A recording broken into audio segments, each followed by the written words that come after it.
Fala pessoal, tudo bem? Marconi Farias aqui nessa nave intergaláctica chamada MVM, um podcast feito por pessoas simples, onde todo mundo é importante.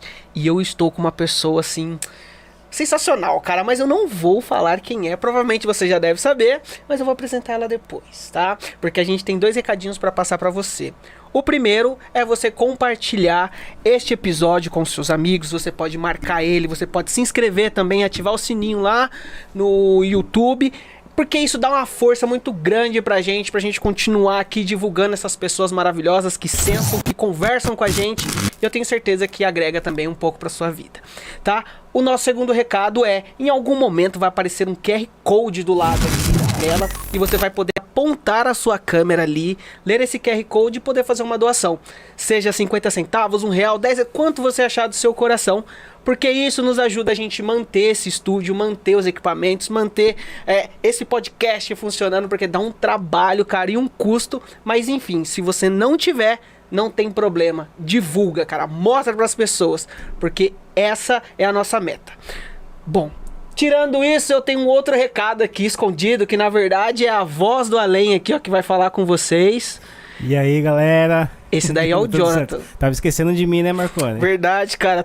É porque você não tá aqui do meu lado? Eu só escuto aqui a sua voz? Então, assim, fica difícil, né, cara? Mas essa aqui é a voz do Jonathan, né? Ele vai poder fazer algumas perguntas quando ele achar pertinente e tal. Vai participar também com a gente aqui, tá? Tirando todas essas informações maravilhosas, eu tenho aqui na minha frente alguém assim que, cara, tenho certeza que vocês vão gostar, cara. Mas como a gente sempre faz, né? A gente não gosta de dizer quem é essa pessoa. A gente gosta que essa pessoa se apresente, né? Mostre quem ela é. E eu estou aqui, ó, do meu lado está a Luana. Mas quem é essa Luana, né? Prazer, Luana, olá, tudo bem? Tudo bem, se apresente para nós, mostre quem você é, para as pessoas conhecerem quem é a Luana. Muito bom, obrigada pelo convite, obrigada a você e o Jonathan por estarem aqui comigo e todo mundo que está acompanhando a gente também por estarem aqui dando essa audiência e participando desse programa tão legal, que traz pessoas comuns, mas sim, pessoas que fazem a diferença. Eu estou honrada de estar aqui com vocês. Bom, vou contar um pouquinho de mim, né? Eu sou aqui de São Paulo, nasci na capital, né, na cidade de São Paulo. Venho de uma família muito simples, muito humilde. Meus pais são migrantes, né? Saíram dos seus estados ainda muito jovens, crianças, em busca de oportunidades, como a grande maioria das pessoas que moram em São Paulo, no estado, saem dos seus outros estados e vêm para cá, das suas cidades, né? E vêm para cá para buscar trabalho, para buscar uma fonte maior de renda. A minha mãe vivia numa condição bem humilde no interior do Paraná, né? Que a cidade dela é uma cidade pequenininha ali perto de Porã, e veio para São Paulo ser empregada doméstica. Então, assim, a minha realidade começou como a realidade de muitas pessoas que hoje, infelizmente, no nosso país a gente ainda sabe que existem, né? Que vêm de uma situação de pobreza, muitas vezes pobreza extrema. Eu estudei em escolas públicas, a minha mãe, mais tarde, né, se tornou mãe solo, então eu com 3, 4 anos de idade, né, passei a ser criada só pela minha mãe, praticamente. Tenho uma irmã que engravidou na adolescência. Então, assim, gente, aqueles perrengues, sabe? Perrengue de família brasileira que, infelizmente, né, carrega aí uma série de problemas que a gente vive. Mas que na minha cabeça sempre foram problemas. Obviamente eu era muito pequena, né? Então eu não conseguia entender tudo. E na minha cabeça a gente ia resolver, ia conseguir superar, ia melhorar de vida, ia ter mais condições de, enfim, comer o que a gente queria, né? De viver da forma que a gente queria, porque é isso que a gente passa, né? Muita privação nessa fase e nessa situação. E eu era uma criança muito curiosa, né? E onde eu ia, eu tentava aprender, eu sempre valorizei muito a educação e o trabalho, né? Com 13 anos de idade, eu comecei a trabalhar. E isso me ajudou muito, Marconi, porque eu acho que quando você tem essa curiosidade, essa vontade de aprender, gente, nada para a gente. Assim, não tem o que te pare se você tem essa vontade, essa sede por aprendizado, essa sede por crescer, por evoluir, né? Nem eu sabia que caminhos a vida ia me reservar, mas eu sabia que era muito diferente do caminho que eu vivia, da situação que eu vivia. E acabei com a ajuda de uma chefe que me abrigou praticamente. Eu morei de favor 3 anos para conseguir estudar. Mas você tinha quantos anos? Eu tinha 16 anos. Você começou com 13 e aí com 16 anos você estava trabalhando, você exatamente achou um lugarzinho para você você ficar, pra você continuar nos seus estudos. Continuar estudando. Eu tava saindo do ensino médio e essa chefe era uma pessoa muito generosa, né? O nome dela é Yolanda, maravilhosa. Se estiver assistindo, um beijo pra Yolanda. Yolanda, beijo, ó. Massa. Ela é uma pessoa incrível, um anjo, né? Como muitos no Brasil, muitos no mundo que a gente sabe que ajudam pessoas que precisam. E eu, na época, tava nessa situação sem saber se eu ia conseguir estudar ou não. E aí ela falou, não, Lu, você vai estudar e mora aqui com a sua família e vocês não precisam pagar aluguel. Eu fiquei 3 anos morando de favor com a minha mãe, minha irmã, minha sobrinha, pra poder estudar, que era o meu sonho, né? Fazer faculdade, ter aí oportunidade de crescer. E fiz. Só que nesse momento, Marconi, enquanto eu tava ali na faculdade, era o meu 2º ou 3º ano, eu recebi uma proposta de trabalho que mudou completamente a minha vida. Você tava fazendo o quê? Qual curso da faculdade você tava fazendo? Eu fiz publicidade e propaganda. Era o curso que eu queria muito trabalhar com comunicação. Eu tinha já essa coisa, eu amo comunicar, né, gente? Se deixar, fala aqui. Massa, somos dois. Fala pelos cotovelos. Então eu tinha já essa predisposição. Eu amava tudo que era ligado à comunicação social. Então fiz publicidade e propaganda. E nesse período, o meu desejo, assim, era trabalhar para construir uma carreira, para ter oportunidade de sair daquela situação que eu vivia. Você, né? enfim, cresceu numa família ali que não tinha uma condição financeira muito boa. Tava morando ali já mais ou menos uns 3 anos ali, né? De favor, ali, graças a dona Yolanda, né? Ó, tava ali ajudando você. E aí você falou, pô, não, beleza, eu vou fazer de tudo pra acender e o negócio acontecer. E aí você recebeu uma proposta no meio desse rolê. No meio desse rolê de um monte de BO, né? Que a gente só tem isso, né? BO pra desenrolar. Sim. Eu recebi uma proposta de trabalho. Que foi a mudança na minha vida, assim. Ter dito sim para essa proposta foi o que fez mudar tudo. Porque eu fui ser recepcionista no escritório de alguns empresários brasileiros, que são 3 empresários muito famosos, grandes no Brasil. Eles são os fundadores da Ambev, né? O Jorge Paulo Lema, Marcel Telles, Beto Sicupira. E mal eu sabia, né, Marconi? Quem você não sabia onde é que você tava, né? Eu não sabia nem exatamente o que eu ia comer no dia seguinte. Basicamente era essa a minha vida. Mas eu entrei no Google, né? Que sempre ajuda a gente.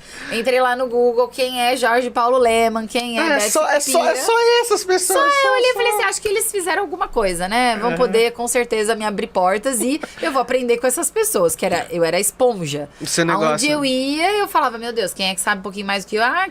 De onde você sabe, não sei o quê. Mas é isso mesmo. É isso que a gente vai crescendo na vida, né, gente? Ninguém faz nada sozinho. Ninguém faz nada sozinho. Se você não confiar que, primeiro, né, se você faz o bem, isso vai voltar e que pessoas boas no seu caminho podem sim te ajudar a fazer a diferença, você não consegue crescer. Você vai crescer, mas não é sustentável, é muito limitado. Eu confiava muito nisso, né? Então eu olhei e falei, gente, é uma oportunidade, eu tenho que agarrar e dar uma vida melhor pra minha família, quem sabe eu também conseguir, né? Um caminho de crescimento, e foi o que aconteceu.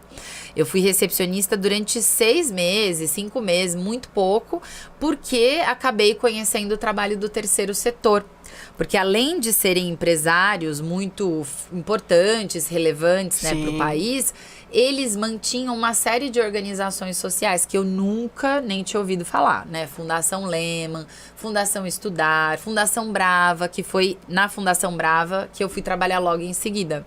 Você estava como recepcionista. Exato. Você conheceu, enfim, esse universo do terceiro setor através dessas pessoas que no qual você estava trabalhando. E aí, numa dessas, você foi trabalhar, né? Numa dessas iniciativas. E aí Foi na Fundação Brava. Eu fui chamada para ser estagiária, para participar de um processo seletivo de estágio e fui selecionada. E nesse estágio, eu descobri um mundo, né, Marconi, que era, primeiro, completamente diferente de mim. Sim. Eu falo que eu ajudava o Jorge Paulo Lema muitas vezes a pousar no heliponto e eu não tinha dinheiro pra ir pra casa, né? Eu pedia pra passar por baixo da catraca, literalmente. Eu era assim, ó, passava fácil. Enquanto um tava no helicóptero, você tava tentando entrar no metrô. Tentando entrar no metrô. Então era essa a minha vida, mas ao mesmo tempo, isso me abriu uma porta gigantesca, né? Eu falo que atrás das portas que eu eu ajudava a abrir, tinha um mundo de oportunidades. E elas foram abertas para mim. E eu sou muito grata a eles e muito grata a esse ambiente que eu acabei entrando e crescendo, né? Eu entrei como estagiária, fiquei 7 anos na Fundação Brava, descobri o que era política, descobri o que era gestão pública e descobri o que era desigualdade social. Que era o que eu vivia, inclusive, né? Eram os problemas que eu vivia eram decorrentes da desigualdade social, porque eu vivi e ainda vivia todos esses problemas e eu não tinha, assim, de fato, a mão do Estado, né? O papel do governo ali, que é de corrigir as desigualdades, que é de nivelar essas desigualdades, não existia na minha vida, né? Foi muito ali o meu suor, o meu esforço e pessoas que eu fui encontrando ao longo do caminho. E nesse momento eu comecei a entender, eu falei, opa, peraí, esse é o problema. E entendi também que para resolver esses problemas, a gente precisa de boas lideranças públicas, que tomem decisões que de fato olhem o cidadão como o grande objetivo, a grande prioridade. E que o problema do Brasil não era gestão, não era dinheiro, mas sim gestão. Isso. Né? O problema do Brasil não é dinheiro, é gestão e liderança. O Brasil já foi a 6ª maior economia do mundo, né? Num período. Hoje eu não sei, eu acho que ela é a nona décima, né? Exato. Então, assim, no meio de, sei lá, mais de 250 países, dinheiro continental como o Brasil. Com tanta riqueza. Tanta riqueza, enfim, tem uma autonomia, né? Não é das maiores, mas é protagonista também, né? no circuito econômico, no circuito cultural também, o tamanho continental. E aí a gente olha esse tamanho gigantesco, vê que tem dinheiro, vê que tem riquezas, e aí a gente... Depois, quando a gente começa a conhecer mesmo ali o terceiro setor, começa a conhecer mesmo as dificuldades, a gente vê e fala, pô, talvez não seja economicamente, talvez seja a gestão, né? Exato. E ali você viu e falou assim, pô, é a gestão. Exatamente. E aí, como é que acendeu essa luz pra você falar, quer saber, acho que eu vou querer mudar alguma coisa, vou querer participar dessa transformação. Então, foi engraçado, porque isso foi sendo construído aos poucos. Eu fui entender, primeiro, né, levou um tempo pra eu entender a complexidade daquilo. Eu logo que entrei, eu já fui direto trabalhar com um projeto que era muito grande, que se chamava Choque de Gestão, que justamente era nesse olhar, né, de como melhorar a gestão da aplicação dos recursos, a gestão das políticas públicas, a gestão que o governo tem, a organização do trabalho do governo. E eu fui entendendo e falei, poxa, é isso daqui que muda. E o que mudou, de fato, a minha cabeça nesse processo, né, de mudar a minha carreira praticamente, porque eu estava estudando porque você queria ser publicitária, está dentro do mundo da comunicação. Exato. E aí você caiu lá, né, nas ONGs.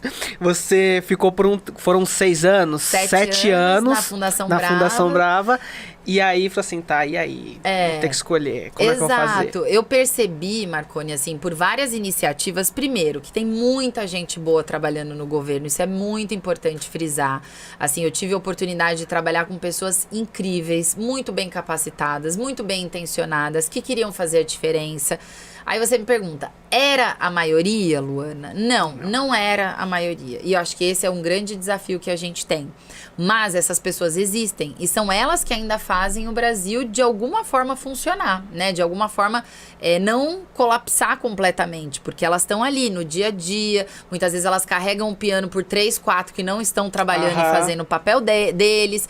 Sim. Então, essas pessoas existem. E era nessas pessoas que eu me apoiava, porque eram elas envolvidas nos projetos que eu tocava. E eu olhava e falava assim, eu não posso abandonar, porque se essas pessoas estão ali e acreditam, e a gente está aqui com um papel importante como terceiro setor para dar mais força, incentivar essas pessoas a não desistirem, eu não posso desistir também.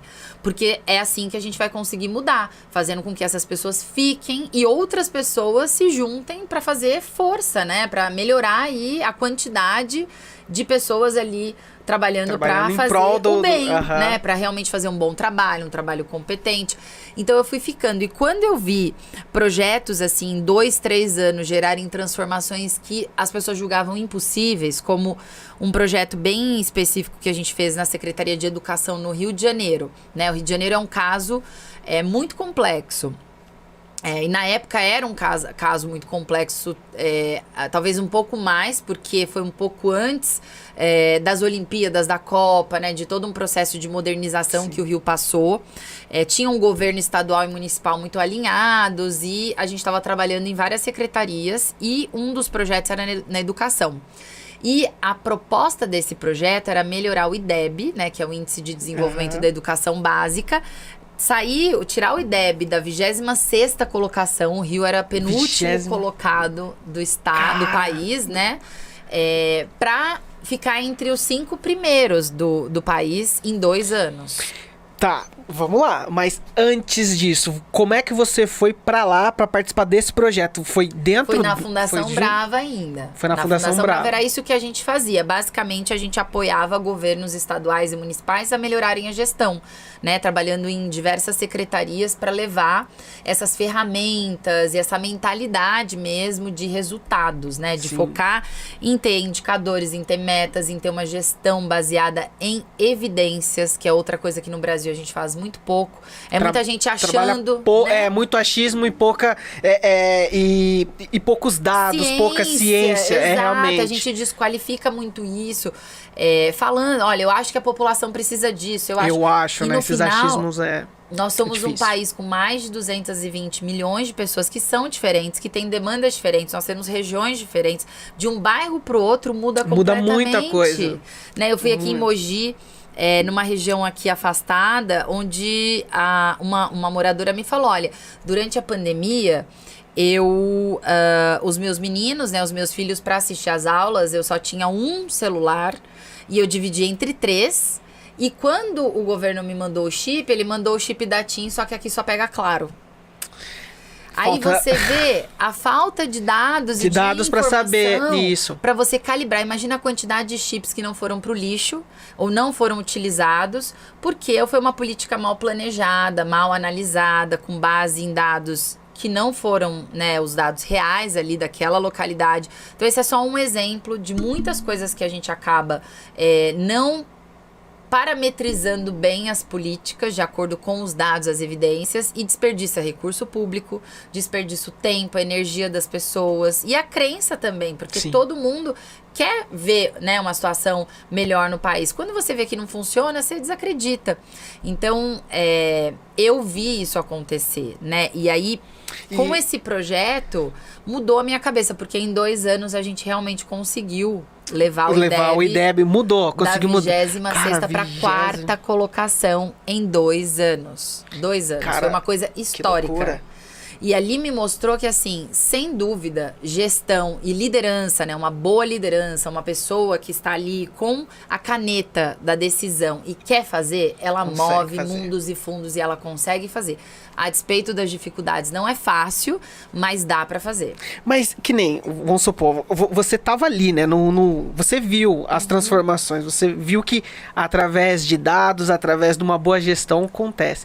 Por que é tão difícil assim você ver essas mudanças acontecerem em larga escala. A gente vê assim, às vezes são regiões, são cidades pequenas que eles conseguem ali através de algum projeto conseguir fazer mudanças. Mas por que assim a gente não consegue ver essas mudanças tão grandes assim realmente, sabe? Que impactem assim um pessoal de um grau grande. Eu me faço essa mesma pergunta e na verdade é por isso que eu decidi participar mais ativamente da dinâmica política pública do país, porque eu cansei de fazer piloto, Marconi, assim, cansei de fazer piloto e de ver pilotos funcionarem muito bem, mas na hora que você tem que escalar ou dar continuidade, porque é outro desafio que a gente tem no Brasil, a falta de continuidade das políticas públicas. Sai um governo, entra outro, quer mudar completamente o que foi feito pelo anterior para poder ter a sua marca política. Isso. E quem paga a conta disso é o cidadão. A gente tem aquele exemplo acho que tinha o Minha Casa Minha Vida. Isso. Trocaram agora pra cá, troca o nome, muda algumas coisas. Exato, e pronto. Exato, Bolsa Família. Agora Auxílio Brasil. Auxílio Brasil. E é isso. E quem parece paga... uma coisa mais narcisística, né? Exato, oportunista, né? Que é muito a característica da política no nosso Brasil. A gente quer os políticos, né, em geral, querem ganhar crédito em tudo. Por quê? Eles estão pensando na próxima eleição. E quem está pensando no cidadão? Quem é que está pensando no cidadão que, no meio disso tudo, não sabe quando que ele vai conseguir recuperar a sua renda, quando que ele vai conseguir recuperar o seu emprego, se ele pode voltar a sonhar com o futuro. Enquanto aí a gente está nessa polarização de direita e esquerda, o cidadão está esquecido. E é isso que atrasa projetos como esse que eu falei para você, que foram maravilhosos, tiveram resultado de terem escala no país. Cara, vocês conseguiram tirar o Rio de Janeiro ali do IDEB, né? Exato. 26ª colocação e colocou entre os 10. Exato. E, cara, tipo, por que outros estados não olharam para essa ideia e colocaram? Talvez será porque queriam que tivesse a assinatura deles? Sem dúvida. Tem muito, tem um misto de problemas, mas eu acho que o mais crítico é esse. Os políticos, eles estão olhando como eles podem vencer a próxima eleição e não, de fato, como eles podem resolver os problemas da população. E isso tem um custo gigantesco e isso, assim, de uma forma silenciosa, vai atrasando a gente, porque um não quer dar crédito pro outro, porque como é que eu vou dar crédito pro governador do Rio de Janeiro se ele não é do meu partido? Aí eu vou dizer que ele fez um bom trabalho, vão dizer que eu tô apoiando ele. Então, assim, eu tenho que atacar, eu tenho que atacar, porque se diminuir. eu não atacar, eu não me reforço. Então, assim, isso atrasa o país, isso faz com que a gente desvie do foco que é o cidadão. Você tem sim como fazer boa política com políticos de oposição, muitas vezes, mas colocando o cidadão em primeiro lugar. Isso vai ser compreendido, você não vai perder voto, você vai conseguir mostrar o seu valor, porque a população que está ali recebendo esse benefício, ela vai trazer o crédito para você. Então, assim, eu acho que é uma preocupação medíocre, uma visão muito medíocre que a gente tem na política ainda, e que só atrasa o nosso país de poder pegar casos como o Rio de Janeiro, esse que eu falei, ou o Ceará, que tem uma tradição enorme na educação, isso. Todo mundo índices sabe, muito altos, né? bons. Mas toda vez que chega na eleição, não pode falar do Ceará porque o Ciro é candidato e a gente não pode dar visibilidade, né, para ele. Então, assim, e quem paga o custo é o cidadão, né? É muito ruim. Que nem eu, vamos supor, eu vejo que você tem muito essa gana, essa vontade de transformar, porque você já participou, né, de projetos de transformação. Então, como você falou, a gente só ficou nos pilotos, eu queria escalar isso, escalonar isso de uma forma maravilhosa. E qual a diferença? Porque, assim, você tá agora dentro do aspecto político, né? Você tá entrando agora, né, dentro desse universo, você tá pleiteando aí pra conseguir ter uma voz maior. Qual o diferencial? Quando o pessoal pode olhar e falar assim, ela tá falando ali, é muito bonito, tem uma história legal, mas o que difere ela do sei lá, do candidato X que sempre tá falando aquilo, né? Muitas vezes as pessoas têm isso, e ela tem esse medo, né? Porque às vezes é de acreditar, né? Porque a gente vê que é muito o narcisismo de um e de outro, né? E como que você enxerga isso, assim? Como que você enxerga e tá tentando mostrar pras pessoas, né? Que, olha, não é tão assim do jeito que você tá enxergando. O que você falaria para essas pessoas, né? Sim, eu acho que, né, sem dúvida, o maior desafio da política é que, como a gente está com um cenário muito negativo, as pessoas estão cansadas, né? O cidadão está literalmente de saco cheio, né? Assim, não aguenta mais. O discurso, as promessas e o cenário tão crítico de pessoas vindo e prometendo, trazendo, né, visões muitas vezes diferentes, e isso não consegue ser suficiente para mudar o contexto, para mudar a vida delas.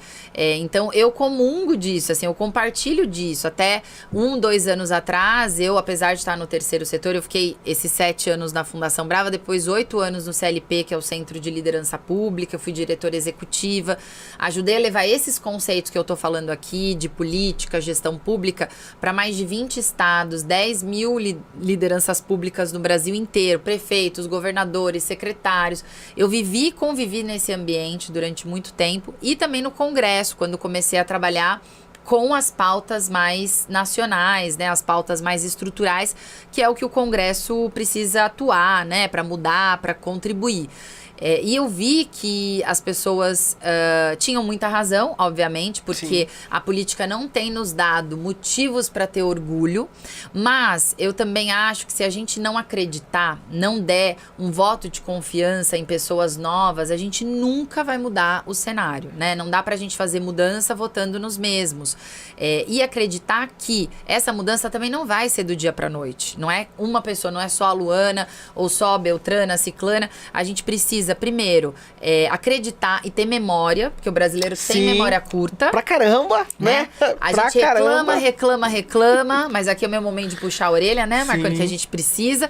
Com mas certeza, votamos nas mesmas pessoas. A gente vê cenários políticos com políticos que têm um passado com processos, com uma série de coisas mal resolvidas, ou inclusive só entregas, né? Não entregar nada, não fazer nada de relevante, e a gente vai lá e vota de novo nos mesmos.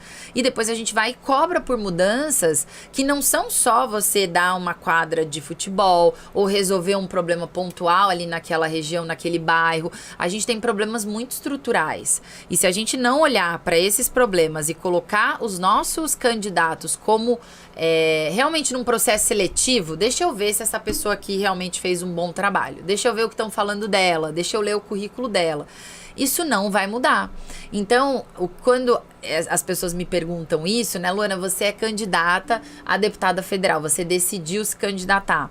Por quê? Né? A primeira resposta que eu dou é porque eu cansei de esperar. Eu cansei de esperar os políticos atuais e os homens também, vamos combinar.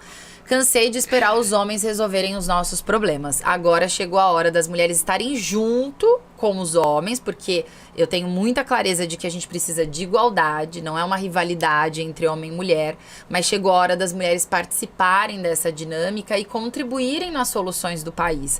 A gente ficou ausente muito tempo, então esse é o momento que a gente precisa ter mudanças concretas no que está lá, né? Seja de nome, seja de gênero, que a gente sabe que precisa de um equilíbrio maior. É necessário. Temos que mudar, né? E só assim que a gente pode ter certeza de que, né, o nosso voto tá valendo realmente a pena. Não, massa, sim.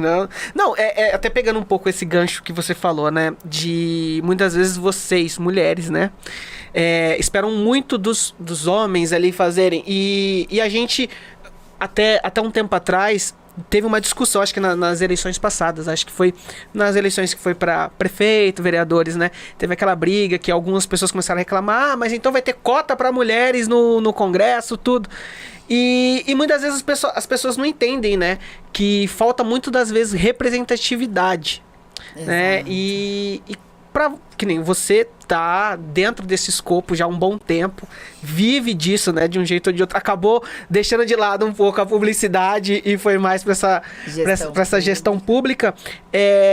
Para você, assim, como é que tá sendo você como mulher, ainda mais tentando um cargo como deputada federal, né, conseguir galgar espaço para poder falar, mostrar os seus posicionamentos, as suas lutas, né? Como que é para você, mulher, estar à frente de uma campanha dessa, né? Tão grande assim, como é que é pra vocês? Olha, óbvio que não é fácil, acho que pra ninguém fazer campanha, é um processo que exige muita energia, muita dedicação. Você tem que acreditar no que você tá fazendo, porque todos os dias você é testada. Existe sim uma diferença entre homens e mulheres, principalmente no que se diz respeito a forma como as pessoas veem, né? Esse espaço de poder, ele foi conferido aos homens durante muito tempo. Mas, ao mesmo tempo, eu sou sempre daquelas que olham metade cheia do copo, senão também não estaria nisso, né, gente? Não acreditaria que daria pra mudar. Se eu pegaria a metade vazia e ia pra casa, como muita gente, que também às vezes não sabe nem como fazer pra ajudar, né? Eu sempre preferi na minha vida olhar a metade cheia do copo. E eu tô vendo muitas pessoas se engajando, pessoas do bem, homens e mulheres ajudando na construção da campanha. Tem sido uma campanha muito respeitosa, né? Eu sofri ataques antes de iniciar a eleição nas redes sociais. Foram ataques... Quero saber disso daí, hein? Manda pra mim!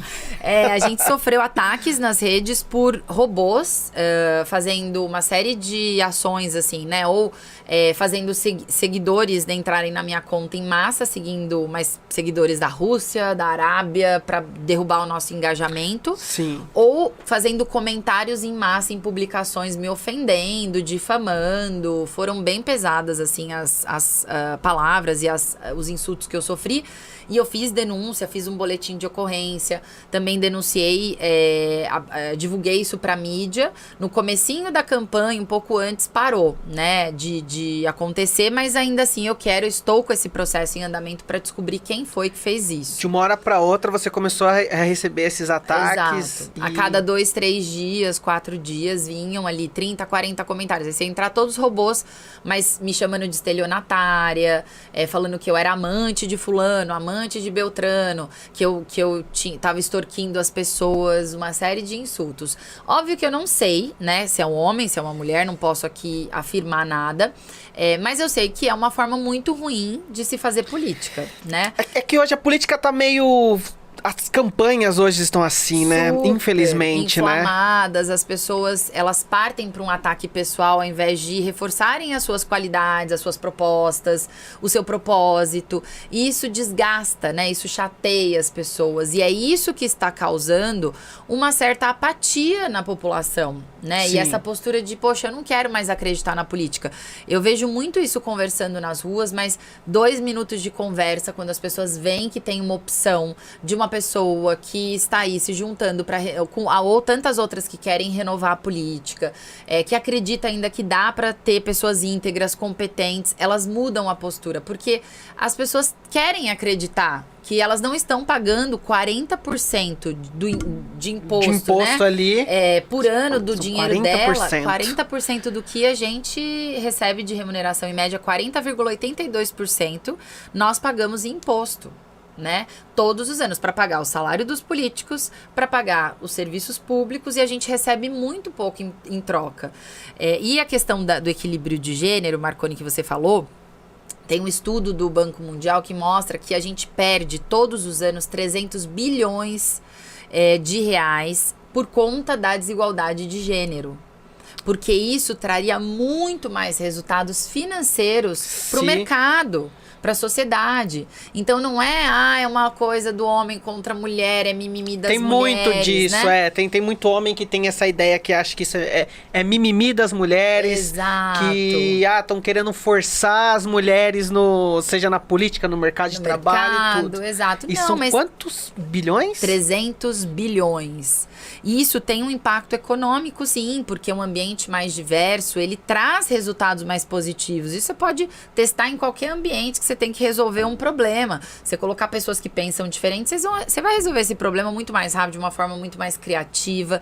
Mas o grande desafio é a gente sair dessa visão ideológica que acabam se colocando em alguns temas, né? Você não pode falar desse tema, você é direita ou você é esquerda. Você não pode ter uma opinião embasada em dados e na realidade, porque se você fugir ali de uma ideologia que te rotulam, você já é, né, taxado e cancelado. Então, o que eu acho é que a gente tem que parar e olhar o problema. A gente tem que capacitar, sim, nós precisamos de mais mulheres capacitadas, que tenham condições de disputar a eleição. E nós precisamos incentivar as mulheres a participarem, porque hoje, se você pensar, né, eu ouvi outro de uma colega minha que eu gosto muito, Marina Elô, falando num evento que ela é deputada estadual, sim, comentando da Lespe, né? Quais são os últimos exemplos que vocês lembram da Lespe, de situações que aconteceram? Você, me conta. Exemplos da Lespe. Coisas que você lembra. Quando o Arthur Duval chamou outro pro pau. Exatamente. Falou bem? Então, só lembra disso. Ou quando ele foi pra Ucrânia. Ou quando aquele... esqueci o nome daquele deputado. Que não deveria nem tá concorrendo. O da Isapena, isso, né? Que apalpou. O Cury. O Fernando e o cara Continua lá, né? Olha pra você ver, né? Exato. Olhem as situações que a gente consegue de memória relembrar aqui, que aconteceram na Lesp, que é um lugar que deveria estar se discutindo o cidadão, né? Os problemas, Sim, os da, problemas da sociedade. E As leis, né, do Estado, Exato, enfim. a gente lembra de situações onde as mulheres sofreram algum tipo de assédio. Então, assim, é um ambiente, sim, hostil para as mulheres. Se a gente não pensar em políticas, em formas de estimular a participação, agora, eu concordo que no médio e longo prazo isso não deveria existir. É uma política que tem que ser transitória. Você tem que, ao mesmo tempo, trabalhar a capacitação das mulheres e a preparação delas para entrar nesse ambiente, para que elas estejam aptas a ganharem a eleição. Porque a gente sabe que tem muita mulher também que entra e é laranja de homens que estão disputando. Então, elas também têm que ganhar essa vontade, essa gana. E não deixar isso acontecer. Mas eu acho assim, né? Quem sou eu pra falar? Um homem tá falando do que eu acho das mulheres. Mas enfim, muitas das vezes a gente trouxe aqui o pessoal da Sejur, que são o pessoal que ajuda os empreendedores daqui do bairro, né, de Jundiapeba, aqui em Mogi das Cruzes. E eles são duas mulheres que estão à frente também, a gente conversando com ela. E eu falei, mas por que a gente vê tanta dificuldade, né? Muitas vezes a gente vê, são empresários, homens, né, que têm suas empresas, seus negócios, e as mulheres muitas das vezes a gente não consegue ver elas aflorarem, né, nessa parte. Mas aí eu até elogiei, ó, temos vocês duas que estão aqui. E eu falei, mas por que será, né? E a gente conversando, discutindo, elas falaram que a gente chegou num consenso, né, assim, numa ideia, né, de que muitas das vezes, pegando até esse gancho da política, a mulher, ela não é incentivada a se tornar protagonista muitas das vezes, né, dentro de uma cultura muito predominante de homem, né, uma cultura machista, e a gente vê que a mulher, muitas vezes, ela não tem esse incentivo a se tornar... E pegando até o caso da Lesp, como eu falei, olha o caso. Dois homens brigando, partindo pra porrada, uma coisa muito... primitiva. Né? Ainda mais e qual foi o segundo? Um homem apalpar os seios de uma mulher. Né? Então, assim, a gente vê que até em muitos dos casos, até nisso, a mulher dentro ali, numa função de poder ali, ela também é subjugada.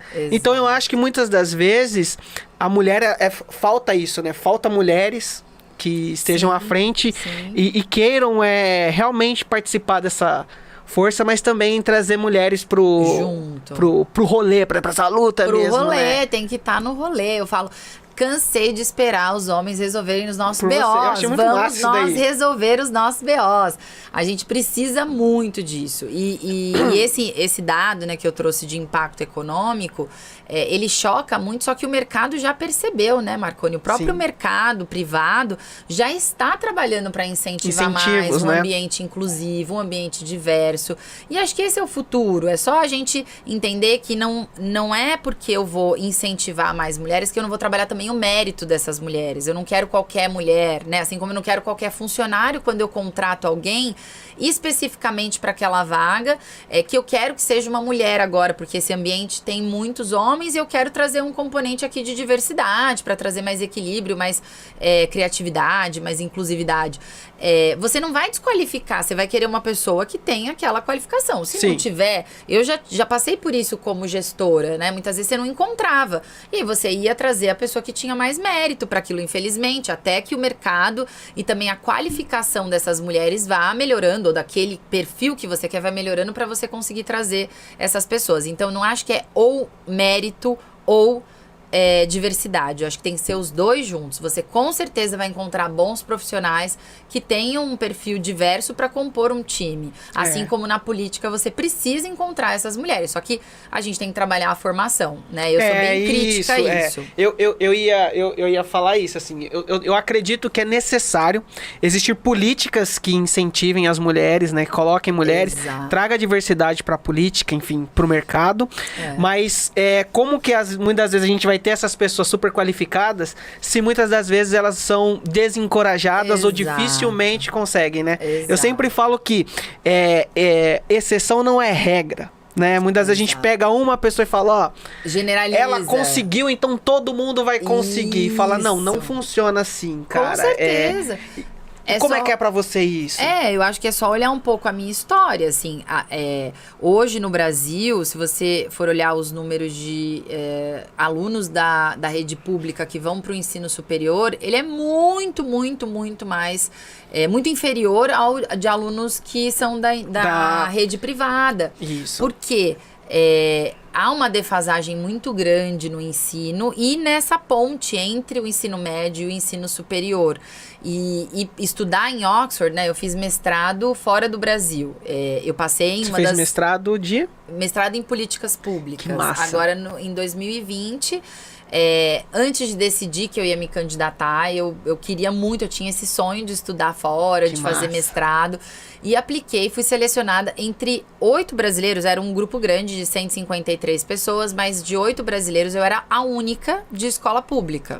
Única de escola de rede pública. Caraca, que massa! A única. E assim, esse é um sonho que muitos jovens têm no Brasil, né? Mas que a gente sabe que não é possível para todos. Então, assim, você acha que eu vou pegar o meu exemplo? Não, eu consegui. Eu você consegui também consegue, isso, vai lá. Vai lá e faz. Porque, gente, são realidades diferentes. Sim. Eu tenho, com certeza, tem muito do meu perfil pessoal também, Sim. né? E é óbvio que uma parte...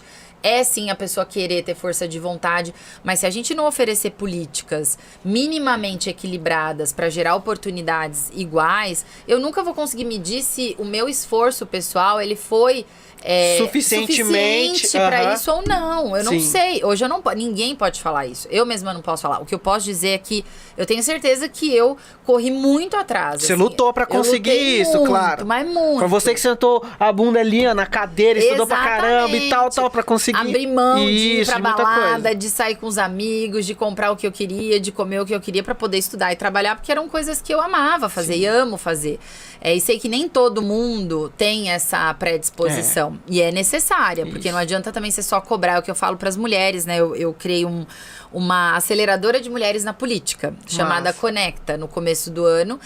E dei formação para mulheres que queriam se candidatar. E eu sempre falei isso, não adianta a gente cobrar dos partidos se a gente não faz a nossa parte. Se a gente não vai lá, não estuda, não se prepara, não... poxa, se você tem uma pauta, você tem que dominar essa pauta, você tem que trazer conteúdo, você tem que saber falar sobre isso, vender o seu peixe, né? Criar estratégias, mobilizar as pessoas. Agora, você não faz a sua parte, aí fica só ali... E aí vai ser... o partido não me ajuda, fulano me ajuda. Gente... Aí Realmente. as coisas não vão acontecer. Só que tem que ter os dois, né? Sim. As pessoas têm que ter o esforço individual, que aí é individual, né? Sim. É da liberdade de cada um querer ou não as coisas e botar o seu empenho ou não. Mas o Estado tem que fazer a parte dele também. E é aí que eu acho que a gente tem que trabalhar, né? Muito forte. Cara, e aí você foi pra Oxford, né? Pois é, fui pra como é que foi esse rolê, cara? Assim, você, putz, da hora, vou estudar lá. Cara, Pois e aí, como é que foi? Foi incrível, assim, e foi no meio do primeiro ano de pandemia, Marconi, você imagina. Eu apliquei antes, né? Eu me preparei 3 anos, apliquei, né? Eu passei 1 ano, me preparei 3 anos, e o application, né? Que é o que eles falam, o processo de aplicar para o mestrado. Eu fiquei 1 ano trabalhando nele, quando eu enviei, que foi no comecinho de janeiro de 2020, né? Que foi bem, tava bem no... Dezembro de 2019, comecinho de 20. Isso. Passou 3 meses, pandemia. Gente, e agora? O que vai acontecer? Será que vai dar certo? Só que deu porque... O que aconteceu? A Inglaterra começou a melhorar as taxas de casos, né? O número de casos, número de óbitos e tudo mais. 2020. E aí eles abriram, a Inglaterra reabriu, depois de um lockdown super duro que eles fizeram. E aí eu pude ir, fiquei 1 ano lá, morando na Inglaterra. Cara, e foi incrível, foi incrível. E ali você conseguiu ter uma visão, né, diferente do aspecto brasileiro aqui, né, de gestão, enfim. E como é que foi o choque depois quando você voltou? Você falou assim, você voltou já com aquela realmente a certeza de que você ia conseguir entrar nesse universo e conseguir mudar? Ou você falou assim, pô, tem muita coisa ainda pra acontecer, eu não sei se vai não, cara. E aí? Não, eu voltei já bem certa, porque eu fui já com dúvidas na minha cabeça, né? O que eu ia fazer na volta, eu já tinha algumas ideias, tinha convites pra fazer ou na política ou na gestão pública atuações, né? Ah, assim. então você de um jeito ou de outro falou assim, tudo bem, Eu fui pra decidir. Pra decidir. Exato. Ah, legal. Eu fui pra decidir, pra também me dar esse tempo. Eu tinha trabalhado muitos anos na sequência, assim, 14 anos, na época, acho que quase 14, 15 anos, sem parar pra pensar, refletir, digerir todas as coisas que eu tinha feito.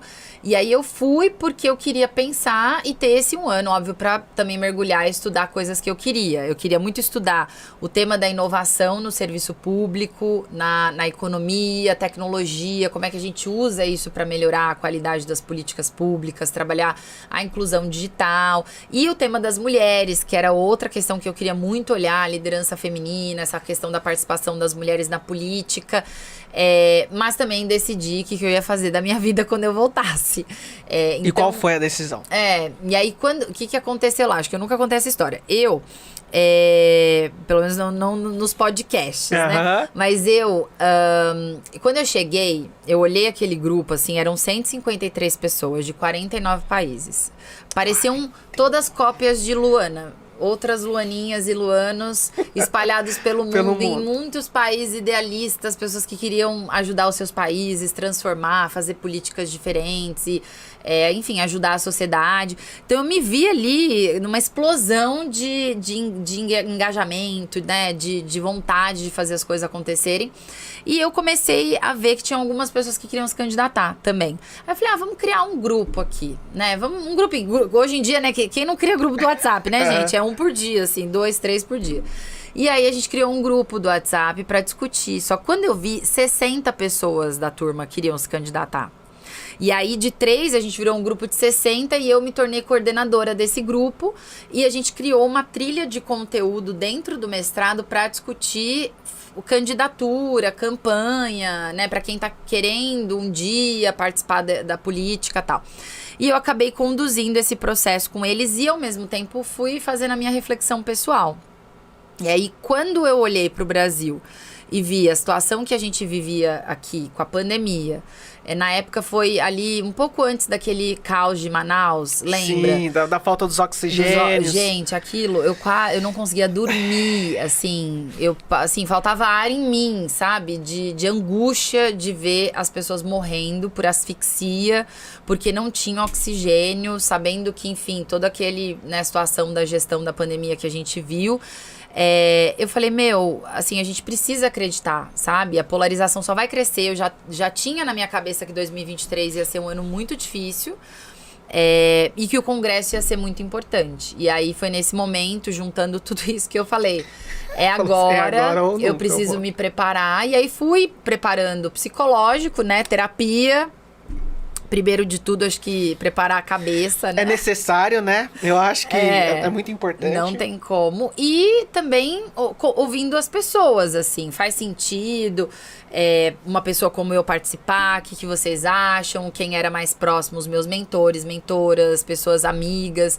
E a resposta foi muito positiva. Todo mundo, assim, a gente já sabia que você ia se candidatar. A gente já sentia. A gente só tava esperando você falar quando, né? Tipo, a gente já sabia que isso ia acontecer.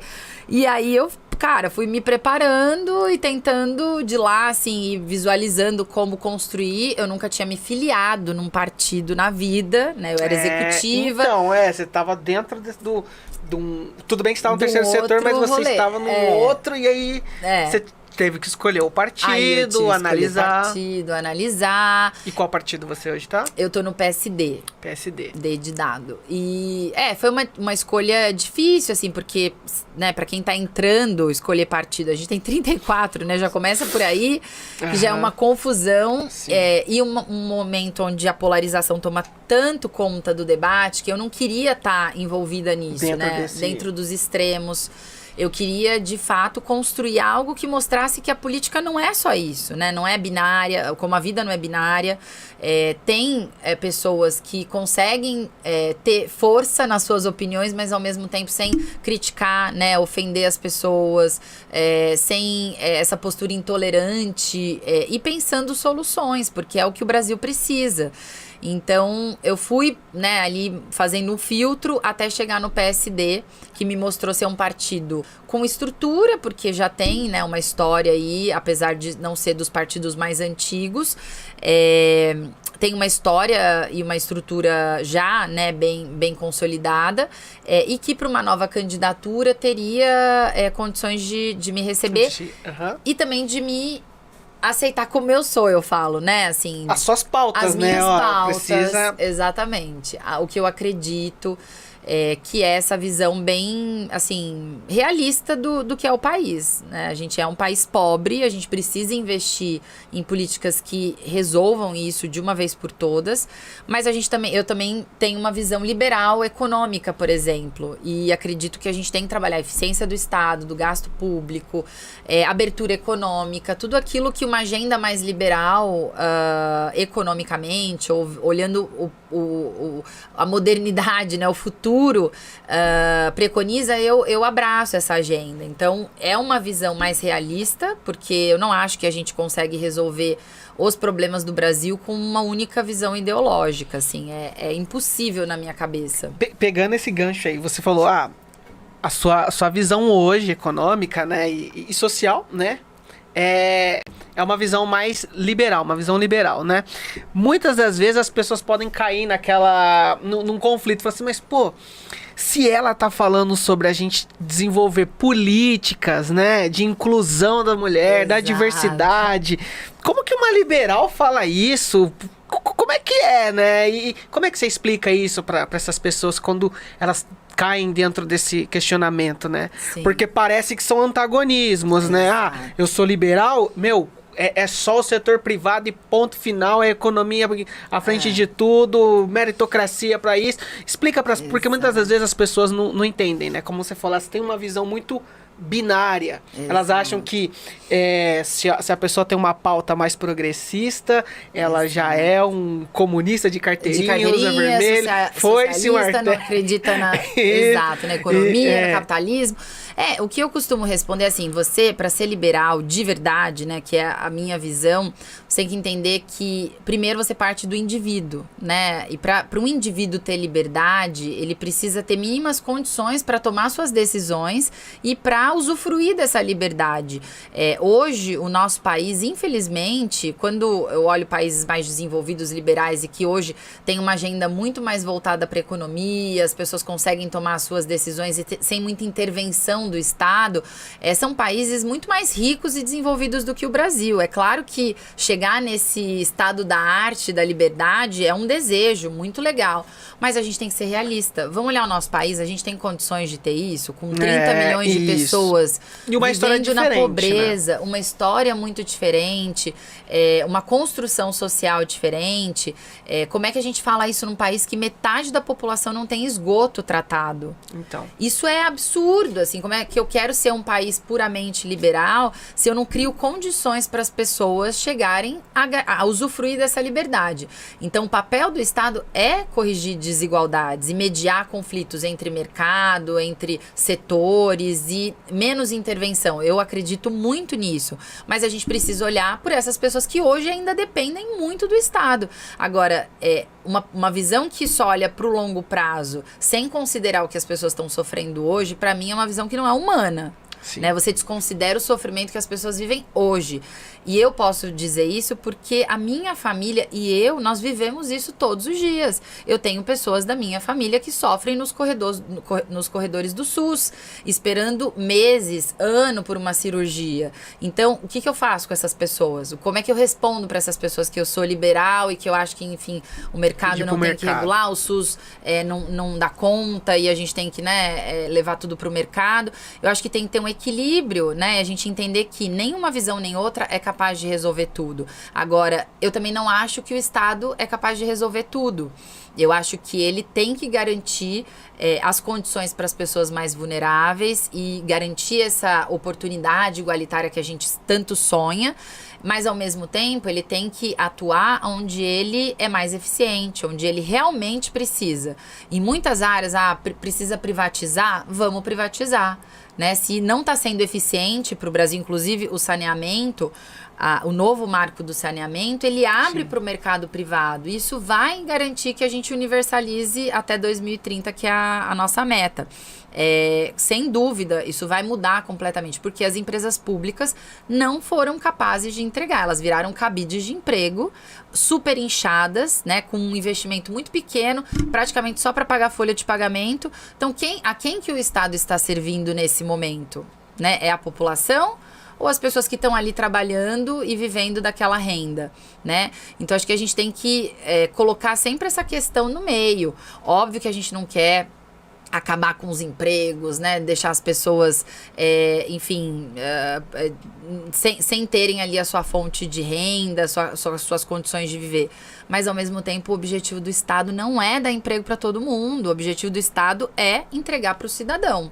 E quando a gente desvia desse foco, se perde o objetivo, né? Se perde aí qual é a função do Estado. Sim, dentro desse escopo. Porque, assim, pegando, né, esse gancho, a gente falando, né, muitas das vezes, pegar um exemplo aqui atual, eu tava vendo um dado que só 40% dos mais de 250 milhões de brasileiros que temos hoje aqui, só 40% tem acesso à internet. E muitas vezes é no celular. E a gente vê que as pautas, seja de saneamento básico, seja de inclusão, de saúde, muitas vezes é discutida no Twitter. E dentro desse 40% ali de pessoas que têm acesso à internet, nem todo mundo está dentro do Twitter. E a gente vê que parece que muitas pautas, né, que são importantes para o Brasil inteiro, é discutido dentro de um grupo, né, de um grupo, bolha, de uma bolha pequena. E essa bolha, ela tem um poder tão grande de disseminar desinformação, né? E aí a gente pega que a gente hoje, né, em pleno 2022, a gente tem uma gestão hoje, o atual presidente, ele se diz, né, ultraliberal, bem liberal, mas a gente vê que de uma forma ou de outra são pessoas que viveram sempre dentro da política, cresceram como políticos, né? Criaram seus patrimônios como políticos, né? E são eles que estão ali falando e ditando o que tem que ser distribuído, o que tem que ser feito, aquilo que não é certo, aquilo que não é. E muitas das vezes são contra essas políticas de inclusão, políticas que tragam, para mim, eu sempre gosto de falar que é equidade, né? Que traga equidade. E aí a gente vê isso. Agora, você que já é uma pessoa, né, que cresceu ali na quebrada, né? Desde os 13 anos tá trabalhando aí, sempre passou o perrengue, né? Bebeu o veneno que a gente bebe, né? Que estamos aqui gravando na periferia, tá? Exatamente, só pra vocês saberem. Né? Jundiapeba, né? Jundiapeba. Isso pro mundo aí.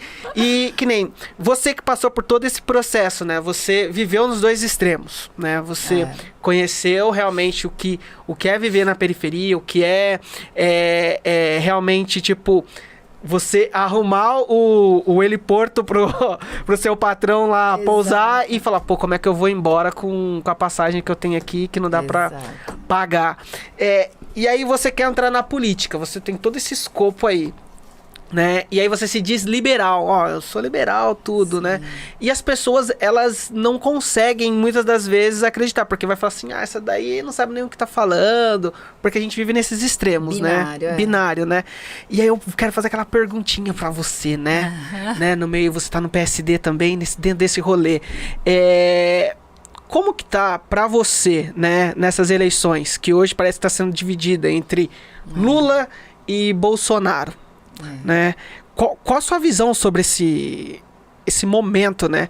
Onde a gente tem um presidente, né? O atual presidente que se diz ultraliberal, que prometeu que ia privatizar um monte de coisa e não tá privatizando, que diz que ia fazer outras coisas e não tá, e tá prometendo outras coisas, enfim. Tá vivendo de um lado, uma ideologia totalmente extrema. Aqui o Lula também tá dizendo que tá tudo bem, que o Lula hoje tá flertando um pouco com o centro, né? Trouxe o Alckmin pra junto dele. Mas assim, parece que os dois estão brigando com essa ideia de que ou você é desse lado ou você é daquele. Total. E você no PSD, né? Fica onde, né? Qual o seu lado no meio dessa briga, desse... essa é uma ótima pergunta que todo cidadão tem hoje, justamente por essa esse ambiente que foi influenciando, induzindo as pessoas a terem que escolher um dos dois lados. E quando me perguntam isso, Marconi, Lula ou Bolsonaro, do lado de quem que você tá? Eu falo, eu tô do lado do cidadão. Porque eu acho que nessa briga, quem mais perde é o cidadão, né? Nessa luta de classificar as pessoas entre direita e esquerda. Imagina, ninguém entra numa UPA buscando atendimento, perguntando se ela é de direita ou de esquerda, se é de um prefeito de direita ou de esquerda.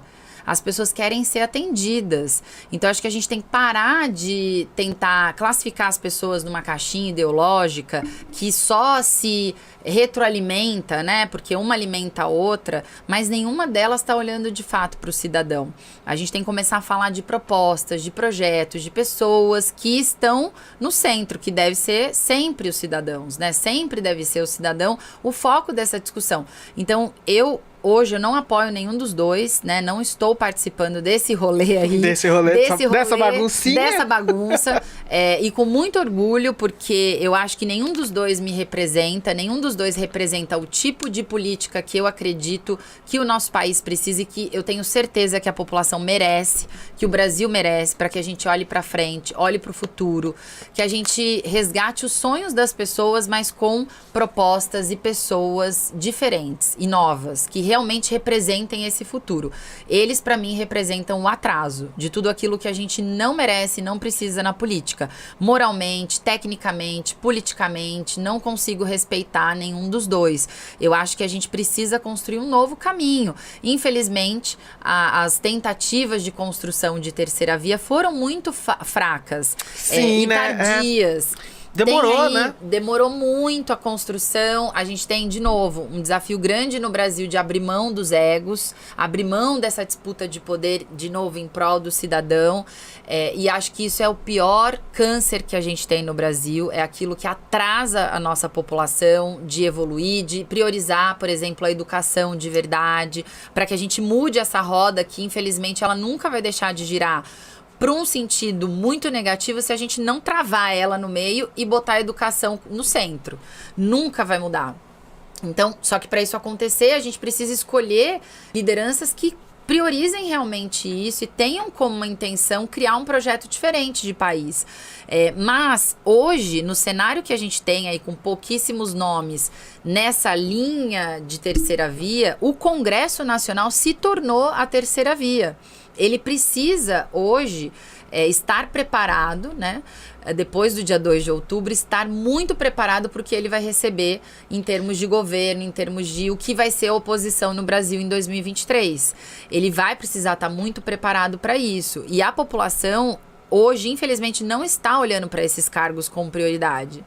Ela está deixando ainda para olhar isso lá na última hora, porque óbvio, o debate está muito pesado, domina, mas a gente tem que alertar, é nosso papel, que o Congresso decide boa parte das políticas que afetam a vida das pessoas, nas prefeituras, nos governos estaduais, para onde vai o recurso, que políticas, como é que a gente vai ajustar políticas que na ponta não estão funcionando e a gente precisa reformular, remodelar, atualizar, né, pensar o futuro, pensar passos que a gente precisa ir dando em torno de um futuro diferente. Então, é o Congresso que é responsável por isso. E por barrar medidas que, uma vez vindas aí de governos, né, e até do governo federal, possam ser retrocessos para o país.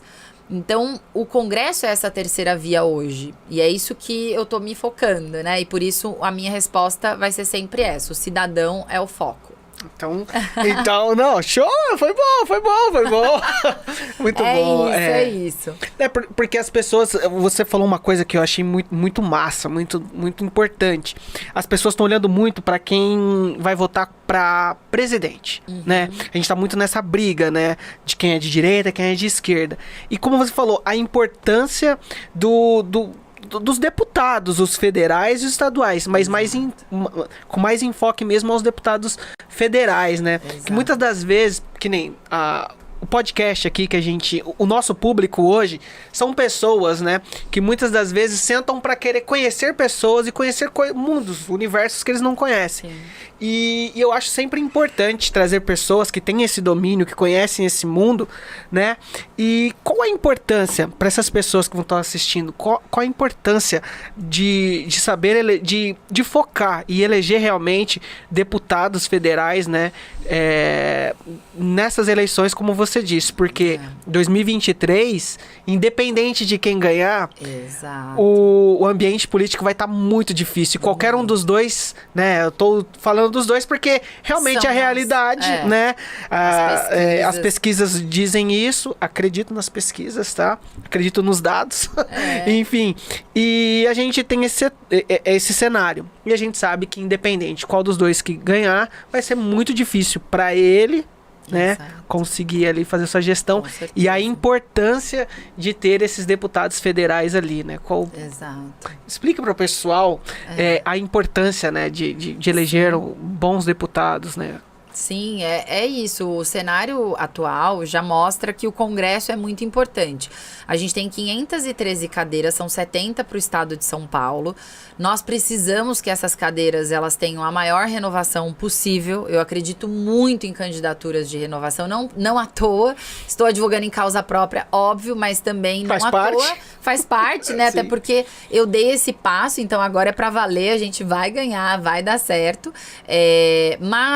Porque eu já acreditava nisso há muito tempo, eu venho trabalhando com campanhas de renovação, estimulando esses movimentos de renovação política, porque eu acredito que só assim a gente consegue misturar um pouco ali o ambiente com pessoas com ideias novas, com visões, talvez, gente, não vai dar certo numa primeira, como a gente falou, 2018 teve um pouco de renovação, a gente ainda, poxa, ficou, nossa, podia ser melhor e tal, mas não é um processo que vai resolver em uma eleição, 2, 3, a gente precisa acreditar contínuo, né? Continuamente, porque eu, na minha visão é assim, você ser político, você está estabelecendo um contrato com a sociedade. Se você não cumpre esse contrato, você não cumpre no nível que a sociedade espera, na próxima eleição você tem que sair. Porque nas urnas você tem que ter a resposta disso. Se você foi bem ou se não foi. O problema é que o cidadão não está sabendo fazer essas trocas. E escolhendo pessoas novas. E também tinha um desafio grande de não ter nomes novos, que é o que a gente está falando aqui no caso das mulheres,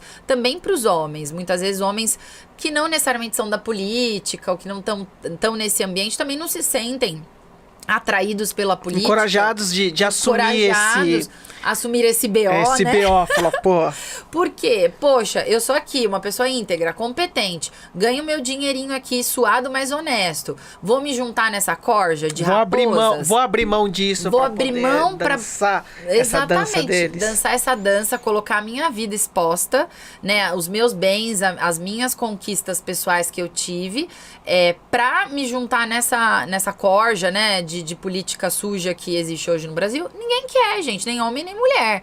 Então, isso começou a mudar. Então, é importante quem vai votar esse ano, além de me considerarem como candidata, entenderem que a gente precisa ter renovação. Precisamos colocar ali componentes, né, sementes novas nesse ambiente, porque isso faz muita diferença.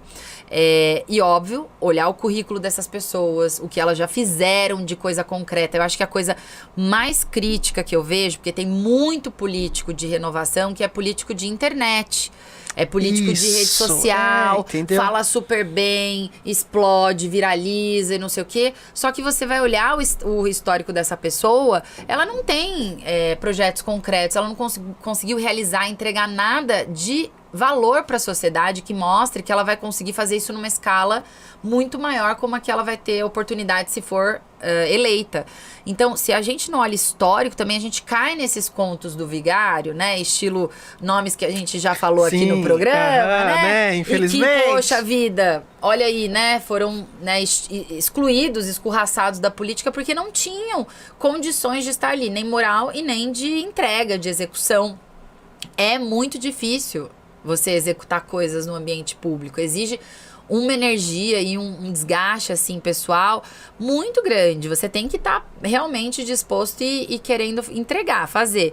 Então, tem que olhar currículo, olhar histórico. E 2, precisamos de mais mulheres na política. Eu sou muito a favor disso. Assim, eu cheguei nessa conclusão de fato, que assim, a equação que nos trouxe até aqui não é a mesma que vai nos levar a um futuro diferente, assim. Se a gente continuar com a mesma equação, essa composição aqui, esse tanto de homens, tanto de mulher, não vai mudar, porque isso também pesa no ambiente. As mulheres, elas são arrimo de família em quase metade dos lares do Brasil, né? Nós somos a metade da força empreendedora, só que ao mesmo tempo a gente tem os menores salários, a gente tá num mercado muito mais informal, a gente ocupa posições, quando olha, tem metade, mas vamos olhar as posições que as mulheres ocupam, muito menos influentes em termos de decisão, e aí o mundo vai sendo moldado e o Brasil vai sendo moldado com uma visão que é unilateral, que é ali muito, né, binária, então isso precisa mudar. E o nosso voto vai ser muito importante, combinando aí esses critérios com as pautas que vocês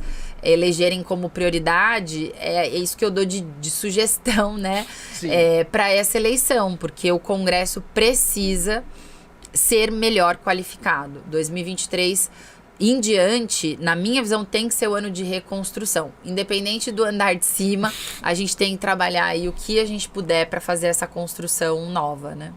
Não, é muito massa, cara. Eu falo, né, que eu sou muito, assim, pró a luta das mulheres mesmo, de representatividade delas, porque eu tive meu pai sempre presente, meu pai sempre foi muito igualitário junto com a minha mãe, então assim, eu cresci olhando isso, mas eu moro, né, vivi minha vida inteira aqui na periferia de Mogi das Cruzes, e é uma coisa assim que, quando você vai ficando mais velho, você vai começando a fazer uma autorreflexão, e aí eu sou uma pessoa privilegiada porque eu tive meu pai e minha mãe ao meu lado ali, me ajudaram na minha construção, mas a maioria dos meus amigos, quase todos foram criados pela sua mãe. Só as suas mães. Né? Os pais não estavam presentes. E a gente viu o quanto que a mãe, né, desses meus amigos, elas faziam dupla jornada. Elas tinham que trabalhar e cuidar dos meus amigos desde pequeno, dos irmãos dos meus amigos. E aí eu fui crescendo, fui entendendo, né? Fui percebendo. E aí hoje a minha parceira, né? A gente tá junto e ela trabalha no ramo de tecnologia. Eu sempre gosto de sempre falar sobre isso. Ela trabalha no ramo de tecnologia. E ela é a única de um grupo enorme de pessoas. Ela é a única mulher. E ela briga lá. Ela fala assim, pessoal, vamos contratar mais mulher. E aí o chefe dela até fala assim, cara, a gente tenta, mas a gente não consegue achar. Parece que as meninas são desencorajadas pra fazer isso. E aí a gente sempre discute sobre isso. Eu falo assim, cara, eu tô tendo um exemplo de você numa área nova, que é a tecnologia, onde a gente vê que o Brasil tá precisando demais de pessoas, né, qualificadas nesse universo. E a gente vê que tem poucos, e quando são poucos, as mulheres que estão ali são ínfimas. E a gente vê na política e também vê no dia a dia, né? Como eu dei o exemplo dos meus amigos, né? Que cresceram sendo educados por mulheres. E aí a gente começa a ver hoje, né? Uma gestão no qual a gente é governado por homens, onde os homens eles pautam as políticas que devem ser feitas por mulheres. Quando, né, surgem ações como distribuição de absorventes, vão lá e vetam isso. Quando pensam em fazer políticas de inclusão com mulheres, vão lá e falam que não, as mulheres têm os mesmos direitos que os homens, então não precisa disso. Né? Eu acho necessário ter mulheres no Congresso, mulheres ali que vão ajudar a fazer essa mudança, essa transformação, né? E aí eu quero fazer uma pergunta para vocês dentro de todo esse escopo, né? O seu foco hoje é deputada federal. Isso. Né? Mas você já recebeu, antes disso, já convites para estar dentro desse universo da gestão pública, ou você sempre só trabalha mesmo dentro das ONGs e ali ajudando nessa parte aí? Não, eu recebi muitos convites para ser secretária, para atuar em governos, assumir diretorias, durante o período em que eu era diretora executiva, e principalmente aí nesses últimos anos, antes de eu começar a considerar a candidatura, né, antes de 2018, 19, logo que eu fui aprovada em Oxford e já estava meio que planejando o que fazer na volta, teve toda essa... e até por conta da eleição, tinha muitas pessoas me chamando para participar de campanha, para coordenar plano de governo, mas eu optei realmente por seguir o caminho da candidatura. E o que você falou, só voltando sobre essa questão de tecnologia, né, da sua esposa, é super importante, porque Hoje, assim, as mulheres, elas não estão nesse segmento. Elas até participam ali na formação regular. As mulheres têm anos de estudo a mais do que os homens. A gente muda um pouco esse cenário, né, até de crescimento e tal, na época, na fase, idade da mulher que ela tende, né, a optar pela maternidade. E no mercado de tecnologia, por ser um mercado que naturalmente ele tem uma ausência, até tem um estudo que mostra isso, uma ausência de significado, de propósito. As mulheres são muito mais movidas por isso do que pela parte do desafio técnico. Isso é histórico e é comprovado em vários estudos. Tem um estudo da Unesco que mostra isso, que até as mulheres que vão pro MIT, que é o principal instituto de tecnologia do mundo, né, lá nos Estados Unidos, em Boston, e elas saem de lá e elas não dão continuidade à carreira, porque tendem a ver a tecnologia como uma coisa mais hard mesmo, assim, né? Mais, menos humana, o que é, né, gente? As mulheres tendem a ir para carreiras mais humanas. Só que eles estão tentando agora ressignificar, porque a tecnologia, ela não é só mais a programação, ou só, né, computador, criar sistemas. A tecnologia, ela se tornou um meio para facilitar a vida das pessoas. E hoje ela está se tornando mais humana. Então, a tendência é a gente ter muito mais mulheres, até por todo o movimento que a gente está falando aqui, mas a tendência é aumentar o número de mulheres. Agora, esse mercado, que é um mercado que eu também estou bem preocupada e faz parte das minhas pautas, ele tem uma demanda de profissionais de 409 mil vagas todos os anos. E a gente só consegue empregar 105 mil. Homens e mulheres, aí agora misturando tudo. Porque é um mercado que exige um tipo de qualificação que a gente não está conseguindo ofertar na mesma velocidade que as demandas que as demandas estão surgindo, chegam, né? Porque o mercado está crescendo rápido, dada toda a globalização. A gente está vivendo a 4ª revolução no mundo, que é a revolução tecnológica. Então, isso já era claro que ia acontecer e está explodindo agora. Só que, ao mesmo tempo, você falou um dado também anteriormente, que eu queria voltar nele, que nós temos cerca de 35 milhões de pessoas no Brasil que não têm acesso à internet. De nenhuma forma. De nenhuma forma. Então, esse é um problema grave, porque a gente está avançando na digitalização, uso da tecnologia, e ao mesmo tempo a gente não está conseguindo formar pessoas para o mercado e nem para incluí-las socialmente, porque hoje a inclusão digital é inclusão social. Então essa é uma outra pauta, né, que eu queria aproveitar o seu gancho para reforçar, porque é isso que, na minha visão, vai garantir, se a gente conseguir pensar políticas públicas e abraçar de fato essa pauta na educação, na economia, na geração de emprego, na melhoria dos serviços públicos, a gente vai conseguir fazer frente a esse grande desafio e reduzir esse abismo social que a digitalização e a tecnologia tá gerando naturalmente pela evolução. Será que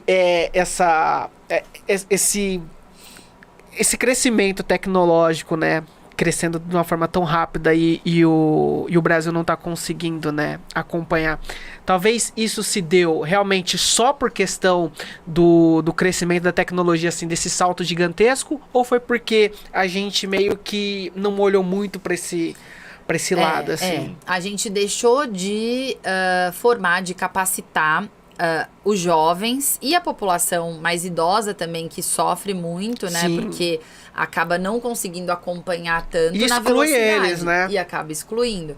Então, o nosso ensino médio, qual que é a grande dificuldade de formar esses profissionais? Que o nosso ensino médio, nossa educação básica no Brasil, ela é muito defasada, né? Então, quando um aluno ele sai do ensino médio, ele tem desafios de leitura, de interpretação, alguns, né, uma taxa grande de analfabetos ainda funcionais no nosso Brasil, eles saem sem conhecimento mínimo em matemática, lógica, né, raciocínio lógico e inglês, que são 3 componentes muito importantes para o próximo passo para quem quer entrar no mercado de tecnologia. Por exemplo, para ser desenvolvedor ou trabalhar com programação, você precisa, de fato, ter essas 3 habilidades para começar um curso que vai te capacitar para essa área. Se você não tem, você tem que voltar 3 passos e fazer isso. E desencoraja muitas vezes as pessoas. Exato. Então, falta um planejamento, né? exato. Uma gestão. Planejar, Pensando melhorar a educação nesse sentido e trabalhar o ensino técnico, né, Marconi? Porque se a gente trabalha o ensino técnico, que ele tem a capacidade de gerar aí um conhecimento em um ano, a gente consegue um ano e meio, dependendo do formato.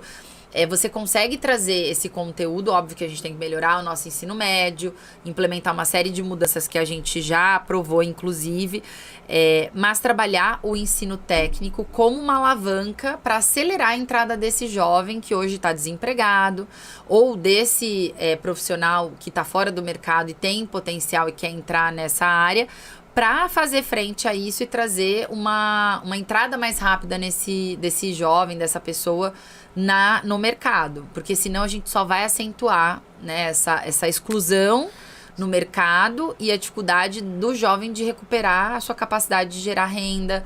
Imagina, um jovem, eu fui uma jovem assim, né? Com 16 anos eu era arrimo de família na minha casa. Então, eu sei a diferença que faz uma pessoa ganhando R$1.000, R$2.000.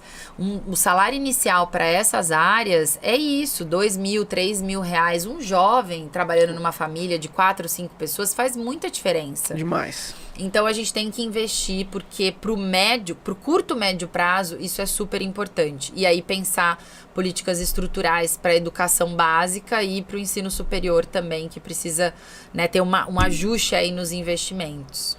Então, você falou sobre o jovem, né, conseguir um salário, né, que realmente funcione e ajude ali a família. Eu sempre gosto de pegar os casos, assim, enfim, de amigos próximos, de pessoas que eu vejo, Sim. né. Eu tava conversando com amigos meus e a gente discutindo sobre essas questões. E eu falei, cara, por que você não vai pra área da tecnologia, pô? Né? Eu falei, pô, cara, os salários são bons, é muito legal. E ele fala, cara, eu não sou muito bom nisso não funciona pra mim, acho que pra mim tá de boa, do jeito que eu tô, tá tranquilo. E aí eu, né, comecei a pensar sobre essa parte, e aí eu vi uma discussão acho que era um pedagogo, eles estavam discutindo sobre os assuntos da defasão, do pessoal saindo da escola, não terminando, né? Porque a evasão, isso, desculpa, eu falei defasão. Evasão, isso. Juntei. Então, e aí é muito grande, né? Ainda mais quando aconteceu também a pandemia, né? E aí ele tava explicando, né? Que como que a gente vai chegar e vai investir mais em educação, pedir pro aluno ele estudar por um tempo maior, ainda mais agora que a gente está com as EPEIs, né? Que são as escolas por tempo integral. Como que a gente vai colocar escolas em tempo integral? Como a gente vai começar a mudar de uma hora para outra o ensino? Assim, se a gente sabe que muitos dos alunos, né, eles estudam de manhã para trabalhar depois do período da tarde até, que a gente sabe que menino de 16, 17 anos, 13, 14 anos, alguns trabalhos ajudam a família. Como que a gente consegue, né, pensar num ensino mais técnico, investir mais na educação, quando a gente tem esses casos de, muitas das vezes, principalmente na periferia, alunos que talvez não tenham uma educação que realmente ingresse ele ali para a área de tecnologia, e também que tem muito da evasão escolar, né, que eles acabam indo. Como que a gente pode pensar sobre isso? Você, dentro das suas pautas, existe algo correlato nesse universo? O principal que eu acho que a gente tem que fazer é implementar esse novo ensino médio. Eu acredito muito nas escolas de período integral, especialmente para os anos iniciais, e Fundamental 1 e 2. É muito importante, elas foram muito efetivas em Pernambuco, no Ceará, no próprio Rio de Janeiro, aqui em São Paulo, onde foi implementado. Então, eu acho que já é um modelo testado, tem dados, tem evidências de que funciona. Porque o Brasil, a gente fica muito menos tempo, os alunos muito menos tempo na aula do que em países desenvolvidos. Aqui a média de 5 horas, nos países desenvolvidos de 8 a 11 horas, mais ou menos. É bem diferente. Então, eu acho que isso é importante. E por vários outros problemas sociais que a gente tem também atrelado aos problemas sociais, né, da sociedade brasileira. tem um desafio muito grande. Eu acho que, na minha visão, é implementar as mudanças da Base Nacional Comum Curricular, que foi aprovada, que já mudou o ensino médio com algumas trilhas, que inclusive uma delas é ensino profissionalizante, só que a gente ainda não conseguiu garantir a implementação de tudo. Veio pandemia, foi logo em seguida. Mas o meu foco vai ser no ensino técnico. Eu acho que a gente tem que recuperar muito. Primeiro, ressignificar, porque ensino técnico não é um ensino para preguiçoso, né? Porque o mercado vê assim. Tem muita gente que fala isso mesmo, né? E os funcionários também veem assim, né? Os funcionários também veem assim. Eles veem que se a pessoa fez ensino técnico, por favor, é porque ela não teve dinheiro pra pagar um ensino superior ou ela é preguiçosa. Só quis fazer um aninho, um ano e meio, 2 anos. Porque é preguiçoso, não gosta de estudar, então afinal não vou contratar. Obrigada. Então afinal não vou contratar. Mas não é assim, né? A gente tem que avaliar se a pessoa é preguiçosa de outra forma. Sim. Mas o ensino tem que ser de qualidade. O ensino técnico é importante. Em países desenvolvidos, a taxa de jovens do ensino técnico é de 8%, mais ou menos. E aqui no Brasil é 4%. Tá assim, na metade do caminho. E é um ensino muito importante para você conseguir recuperar a capacidade de entrada no mercado de trabalho dos jovens. E é um ensino mais aderente. O currículo dele é mais flexível do que o ensino superior. Então, na minha visão, essa é a mudança que a gente tem que fazer, né? Em termos da educação, pensando um pouco do formato que é hoje. Investir nas creches também, que é a primeira infância. A gente tem, no ano que vem, a discussão do Fundeb, que é uma discussão importante de para onde vai, né? Como vai ser a distribuição dos recursos da educação.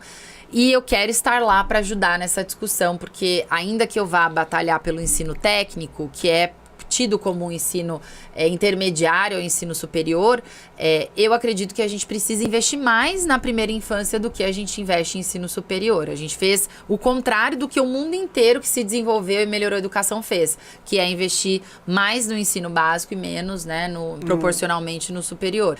Então, essa é uma prioridade para mim também, estando lá. Muito massa. Bom, cara, tem um monte de perguntas aqui, tudo, mas enfim, né? Estamos caminhando aqui para os finalmente. Adorei, de verdade, assim, a conversa, é muito bom. Eu sou um entusiasta por mulheres, né? Que queiram transformar, né, que queiram contribuir com a transformação da sociedade, do estado, enfim, do local onde eu vou, do local onde eu vivo, onde minha família vive, onde as pessoas estão. Então, assim, eu sou muito entusiasta a isso e, cara, torço muito para que os seus planos dê certo. Funcionem, né? E nosso amigo, você não vai chamar ele pra fazer pergunta? Então, quando a gente chega aqui no final... Quando a gente chega aqui no final... Jonathan, Joaninhas, fale aí. Que na verdade... Quando eu ia perguntar alguma coisa, ela já respondia. Aí eu falei, igual ele ia responder. Eu falei, então tá bom, tá indo. Então, espero que pelo menos a sua pergunta tenha sido respondida, né? Foi. Show. E aí, quando a gente chega aqui nos nossos finalmentes, né? A gente gosta de fazer 3 perguntinhas pro nosso convidado, né? Eu não digo nem que é entrevistado, porque aqui na entrevista é uma conversa. A gente vai conversando e vai... É bate-papo. Bate-papo. Eu queria que você sugerisse pra quem tá assistindo, né? Que você, nossa, eu quero conhecer melhor a Luana, eu quero saber quais são os gostos dela. E a gente sugere, são 3 coisas, né? Ou um filme, ou uma série, ou uma novela, um vídeo, né? A gente sempre fala filme, né? Porque muitas vezes o filme impacta demais, mas você tem total liberdade. Uma música, ou um podcast, ou música mesmo, enfim, e um livro, né? Esses 3 são o que você sugere, né? Que você faça com que as pessoas elas conheçam melhor você, ou que você simplesmente quer mostrar para as pessoas aquilo que você leu, escutou e assistiu e queria dividir com essas pessoas, porque muitas das vezes as pessoas querem, né? Você, sei lá, o que será que a Luana assiste, cara?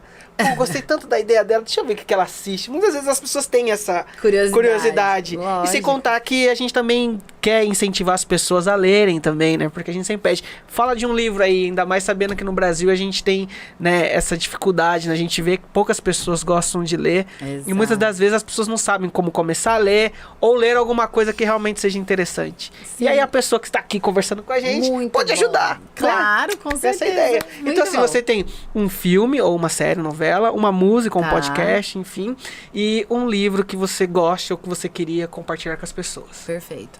Então, uma série, eu acho que eu vou falar algumas séries e documentários que tem tudo a ver com o que a gente tá falando aqui.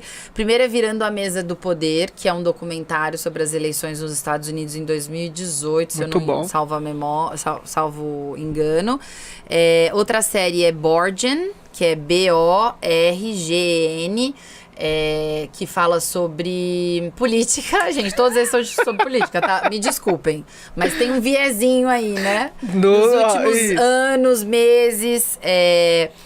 E acho que é isso, de série, de livro, né? Eu tenho algumas indicações. Primeiro, O Estado Empreendedor, da Mariana Mazzucato, que eu gosto muito. Esse livro, assim, pra mim, pra quem quer entender essa questão do papel do Estado, essa visão mais contemporânea em relação a como você trabalhar bem o papel do Estado entre o desenvolvimento econômico e social, eu gosto muito da visão Qual dela. livro? O Estado Empreendedor. O Estado Empreendedor. Para quem gosta de biografia, tem a biografia da Maria Silvia Bastos, que eu já li várias vezes também, que é maravilhosa.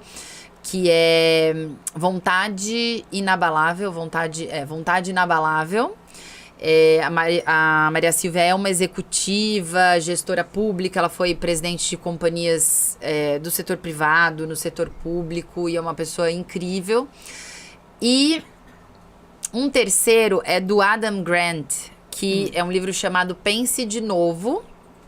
Esse livro é muito legal, principalmente porque a gente está falando aqui de ter a mente aberta, pensar que o mundo não é binário, né? Que a gente não tem que pensar todo mundo igual e que a gente tem que aprender a aprender. Ele fala exatamente sobre isso. Aprender a aprender. Exato. É importante. Que eu costumo falar isso, eu quero ser eterna aprendiz. A minha profissão da vida é ser aprendiz. Aprender com tudo, com todo mundo, com cada pessoa que eu me relaciono, com situações, enfim, com a vida.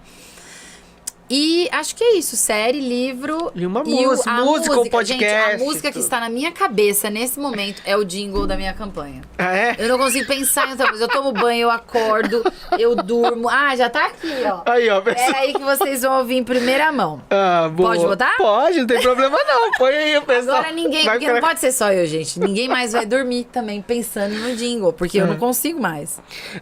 O jingle tem os poderes, né? Ixi. Vê aí. Peraí que não tá saindo o... Abre de novo, Cacá, o seu WhatsApp. Eu tive que fechar porque ele deu aquele pau quando não sai o som. Mas jingle tem isso. Você ajudou eu falei, a desenvolver ele? Sim, eu falei assim, eu quero um jingle chiclete. Gente, eu criei um que não é chiclete. É aquele Babalu, sabe? Que nem sei se tem ainda Babalu. Ainda tem, Jonathan, Babalu? Babalu era tão Chiclete gostoso, Babalu? mas era aquele que a goma ficava bem dura mesmo. Você mastigava, o negócio ficava ali. Gente, gruda de um jeito que vocês não têm ideia. Você falou assim, eu quero... Aí, ó. Mudança inteligente no Congresso Nacional, meu voto é Luana. O pessoal tá aqui, ó, dançando, ó. 5561, já falei, eu tô compromissado.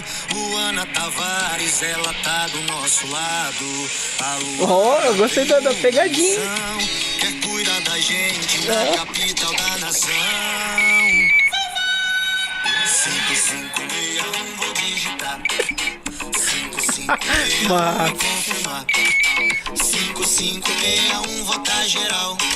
Luana Tavares, deputada federal. 5561, me dê a mão. Vem junto a Maria e o João. 5561, com cidadão.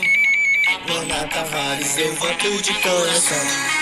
É isso, pô, cara, gente. Gostei, achei, pô, um piseirinho, pô, muito massa, da hora, curti, ficou muito bom. Então essa é a música que eu recomendo pra todos os dias da sua vida, até o dia 2 de outubro. Gostei. Tá certo, pô. É isso. Não é? Não, Luana, Cara, maravilhoso, eu adorei, cara, obrigada. assim, de verdade, como a gente fala, assim, uma das coisas que me agrada, me dá vontade de cada vez mais, assim, dar continuidade nesse podcast, é, assim, a gente poder sentar e conversar e conhecer pessoas, assim, maravilhosas, que tragam essa energia, legal. Novamente, né, desejo aí que dê tudo certo pra você, Obrigada, eu acho que, realmente, um recado aqui, ó, pra todo mundo que tá assistindo, cara, tomem muito cuidado, cara, na hora de vocês votarem, não só para quem vai ser o presidente do Brasil a partir de 2023, mas sim em quem vai representar você ali no Congresso, pessoas que vão estar ali, né? Eu acho que é sempre necessário, eu pego um pouco da sua carona, da renovação, é necessário renovar, é necessário olhar, conhecer pessoas maravilhosas, né? Que estão aí querendo desenvolver, dar essa chance, então assim, sem contar que, cara, a gente precisa de mulheres lá e, ó, eu sou mulheres e realmente, assim, eu tenho que puxar um pouco do saco pra, e homens também negros, tá, cara? A gente precisa de, porque só o preto sabe o que o preto passa e só a mulher sabe o que mulher passa. É verdade. Quem tá de fora até sente, né? Uma outra pessoa sente e tal. Eu entendo o seu lado, mas realmente só quem tá ali sente na pele. Então, prestem muita atenção, cara, tá chegando, falta pouco, mais ou menos aí, menos de 20 dias, né? Na hora que for no ar. Então, assim, cara, ainda dá chance de vocês repensarem. Vamos lá. E, Luana, novamente, muito obrigado. Imagina, tamo junto. Obrigadão mesmo. Valeu, obrigada. Bom, pessoal, ó, Obrigada, esse gente. aqui, ó, é o AMVM Podcast, um podcast feito por pessoas simples, onde todo mundo é importante e, antes de tudo, Luana, você tem essa câmera aqui, ó, você pode dar um recado pro pessoal, agradecer, dar o seu tchau, enfim, é um momento seu aqui. Legal, obrigada, gente. Antes de mais nada, agradecer aos meninos aqui pelo convite. Foi incrível, me senti em casa. Ah, que bom, que acho que é o gostoso. mais importante, esse bate-papo. E vocês que estão acompanhando aqui, que gostam do trabalho dele, deem uma olhadinha também nas minhas redes sociais, @luana.tavaresSP. Lá tem muito conteúdo falando das minhas pautas, falando um pouco mais desses posicionamentos que eu trouxe aqui. E não esqueçam que esse é um ano muito importante e não dá para fazer mudança votando nos mesmos. A gente precisa renovar, a gente precisa encarar com seriedade o papel de cidadão e de dar o nosso voto para as pessoas que a gente realmente acredita que podem fazer a diferença num ano extremamente importante e para um futuro que é mais importante ainda, que depende muito da política e de pessoas íntegras, competentes, sentadas ali nas mesas de decisão e mais mulheres, porque a gente precisa também. Obrigada e conto com vocês lá na minha rede pra gente continuar esse bate-papo. Brigadão. Obrigada a vocês pelo convite. Eu que agradeço. De novo. Nossa, demais. Valeu. A gente vai se abraçar já. Sim, bastante. Bom, pessoal, ficamos Boa por noite. aqui, né? Boa noite não sei que horas são aí, Você gente, aqui à noite. Não, está não, mas é à noite. Tá aí. Ficamos por aqui. Não se esqueça de se inscrever no nosso canal, de clicar lá no sininho, de compartilhar para os seus amigos. Cara, fala, olha, eu conheci aqui, ó, lá no podcast, ó, a Luana, cara, dá uma olhada, conhece um pouquinho a história dela. Eu acho que isso é muito importante. E, enfim, esse aqui é a MVM, um podcast feito por pessoas simples, onde todo mundo é importante. E Muito até bom. lá. Tchau, tchau. Valeu, gente. Oi?